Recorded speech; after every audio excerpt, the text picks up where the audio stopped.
What will make a success of this summit today? I can't tell you that. I don't know. It's there's nothing set in stone. I want certain things. I want to see a ceasefire. This is not to do with Europe. Europe's not telling me what to do. But they're going to be involved in the process, obviously, as will Zelensky. But I want to see a ceasefire rapidly. I don't know if it's going to be today, but I'm not going to be happy if it's not today. Everyone said it can't be today, but I'm just saying I want the killing to stop. I'm in this to stop the killing. You know, we're not putting up any money. We're making money. They're buying our weapons, and we're sending them to NATO, and NATO's sending us big, beautiful checks. But that I don't care about that. I care about it was a big factor when Biden spent $350 billion and got nothing. But what I do care about is they lost last week 7,011 people were lost, almost all soldiers. 36 people in a town which got hit by a missile, but over 7,000 soldiers. It's crazy. Could you describe a little bit, Mr. President, because I know you've had a lot of phone calls with President Putin. What's the difference in a face-to-face, in-person meeting? Look, he's a smart guy, been doing it for a long time, but so have I. Been doing it for a long time. And here we are, we're president. That was much more difficult than what I'm doing today, believe me. So we get along. There's a good respect level on both sides. And I think, something's going to come of it. I noticed he's bringing a lot of business people from Russia. And that's good. I like that because they want to do business, but they're not doing business until we get the war settled. Are you going to talk about business? We have the hottest country on earth. We have the hottest economy on earth. We have the hottest country. We just set a new stock market record again. We have hundreds of billions of dollars flowing in from tariffs. We're the hottest. We were a dead country, dead like doornails, a dead country. 1 year ago, we were dead as a doornail, and now we have the hottest country. And he wants a piece of that because his country is not hot economically. In fact, it's the opposite. And China's not doing well economically, but look, I want everybody to do well. The war's got to stop and the killing's got to stop. Mr. President, what do you Thank you for coming back to take questions. We saw that Russia continued its violence into Ukraine last night, launching even more drones. What did you make of that? I think they're trying to negotiate. He's trying to set a stage. I mean, in his mind, that helps him make a better deal. It actually hurts him.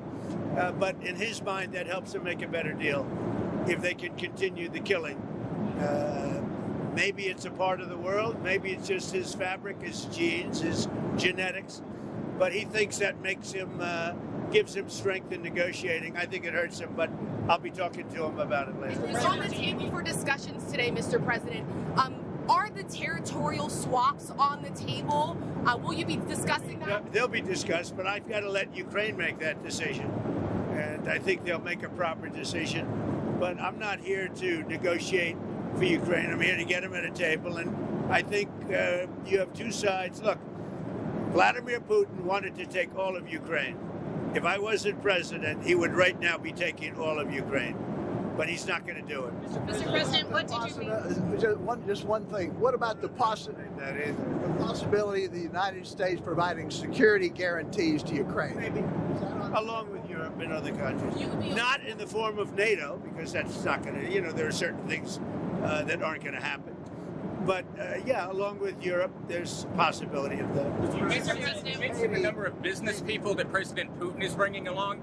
Is that something that you want to discuss with President Putin at this meeting? Yeah, if we make progress, I would discuss it, because that's one of the things that they would like. They'd like to get a piece of what I built in terms of the economy. Just so you know, we were a dead country with our economy.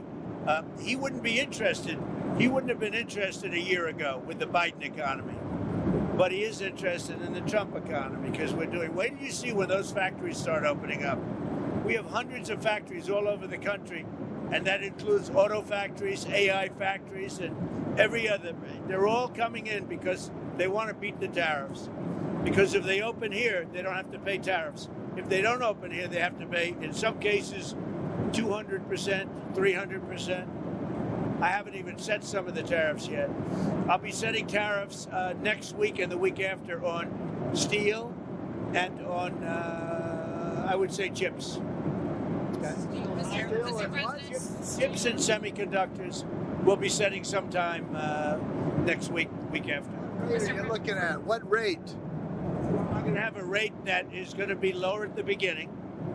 Then that gives them a chance to come in and build, and very high after a certain period of time. And if they don't build here, they have to pay a very high tariff, which doesn't work, so they'll come and build. Mr. President, hi. You had said earlier. I didn't see you over there. Isn't he a general? He's helping me out. He's a very nice. He's one of the few nice ones, actually. You had said earlier this week that Putin would face severe consequences if you get the sense from him that he's not interested. What do you mean by that? Economically severe. Yes, it will be very severe. I'm not doing this for my health, okay? I don't need it. I'd like to focus on our country, but I'm doing this to save a lot of lives. Yeah, very severe. Thank you very much, everybody.